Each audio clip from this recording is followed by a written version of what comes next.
Նախ եւ առաջ ուզում եմ անդրադառնալ մի քանի կարևոր հարցերին եւ առաջին հերթին մեր կապիտալ շինարարական աշխատանքներին, մասնավորապես տարբեր հատվածներում հիմնարար աշխատանքներին, որ արվում է բարեկարգման վարչության կողմից, մեր այլ վարչությունների կողմից, օրինակ Ավետ Ավետիսյան փողոցում արված աշխատանքները, որոնք որ իրապես ֆունդամենտալ էին, տասնամյակներով այդ ծավալի աշխատանք խորքային, տակի բոլոր ենթակառուցվածքների փոփոխությունով տեղի չէր ունեցել։ Բայց այնուամենայնիվ այդ ծավալի աշխատանքից հետո մենք այնուամենայնիվ արձանագրում ենք, որ ասֆալտի հարթությունը, ասֆալտի որակը, տեղ-տեղ այն հատվածներում, որտեղ որ կա դիտահորեր, այդտեղ ունենք խնդիրներ։ Ես գիտեմ, պարոն Թևոսյան, որ դուք աշխատանքը դեռևս չեք ընդունել,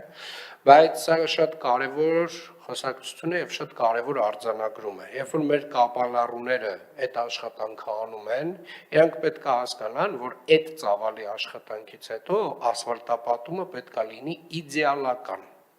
Այսինքն, այստեղ հենց պարտադիր չի, էլի մենք մի քանի անգամ ասենք ժողովուրդ ջան, ինչ որ բան շտկեք, որովհետև ի սկզբանե մեր պահանջը այդ ծավալի աշխատանք անելուց այնա որ վերջում այն վերջին կետերը որ պետքա դրվեն, դա իդեալական հարթության եւ որակի ասֆալտն է։ Եվ սրանից հետո պարբերաբար երևի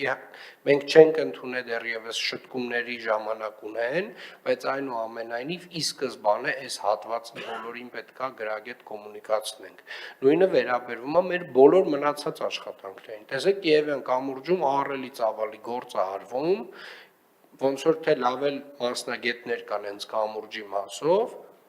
հանկարծ եթե ասֆալտի մասով վերջում հարց ունեցանք, էլի գումար չենք տալու։ Այսինքն սա շատ կարևոր վերջին, բայց ամենակարևոր դետալն է։ Այդ կարգի խորքային աշխատանքից հետո պետք է լինի իդեալական ասֆալտապատման աշխատանք։